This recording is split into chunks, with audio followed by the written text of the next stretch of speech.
Star प्रवाहावरील ठरलं तर मग या मालिकेत नवीन ट्विस्ट पाहायला मिळणार आहे.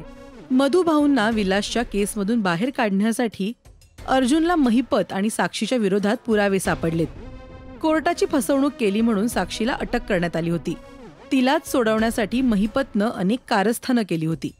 मधू भाऊंवर हल्ले करणं, पुरावे नष्ट करणं, वकिलांना पैसे देऊन खोटे पुरावे सादर करायला सांगणं, इतकं सगळं करूनही महिपत साक्षीला जेलमधून बाहेर काढू शकला नाही. आता अर्जुनला मात देण्यासाठी महिपत नवीन वकील आणणार आहे. मालिकेच्या नव्या प्रोमोमध्ये पाहायला मिळतंय की दामिनी देशमुख यांची एंट्री झालेली असते. कारमधून उतरून त्या IT मध्ये चालत असतात. पत्रकार त्यांच्या पाठीमागे फिरत असतात. त्यातला एक जण त्यांना विचारतो की आम्ही असं ऐकलंय की तुम्ही अर्जुन सुभेदार यांना हरवणार आहात.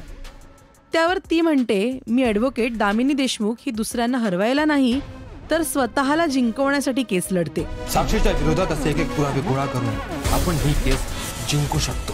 अर्जुनला ह्या चक्रव्यूहात अडकवण्यासाठी मला त्याच ताकदीचा योद्धा लागणार.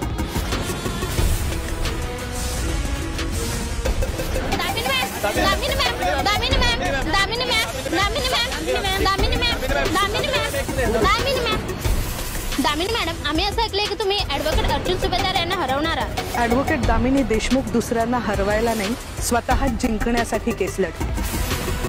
आता मालिकेमध्ये दामिनी या पात्राची नव्याने एंट्री झाली आहे. त्यामुळे एक मोठा ट्विस्ट येणार हे तर नक्की. ॲडव्होकेट दामिनी देशमुख या व्यक्तिरेखेमध्ये आपण निर्माती अभिनेत्री क्षिती जोग हिला पाहणार आहोत. क्षिती जोग ही बऱ्याच वर्षानंतर छोट्या पडद्यावर दिसणार आहे. नुकतंच ती आपल्याला झिम्मा, झिम्मा 2, फर्स्ट क्लास दाभाडे या चित्रपटांमधून भेटीला आली. या चित्रपटांमधलं तिच्या कामाचं खूपच कौतुक झालं. याशिवाय क्षितीने आधी केलेल्या मालिका सुद्धा प्रेक्षकांना खूपच आवडल्या होत्या. त्यामुळे आता क्षितीची मालिकेमधली एंट्री आणि तिची व्यक्तिरेखा काय नवा ट्विस्ट आणते ते पाहणं उत्सुकतेचं असेल. या मालिकेच्या कथानकावर तुमचं मत आम्हाला कमेंट करून नक्की सांगा. मराठी टेलिव्हिजन विश्वातील बातम्या, अपडेट्स आणि गॉसिपसाठी तुम्ही सबस्क्राईब करा राजश्री मराठी शोबस.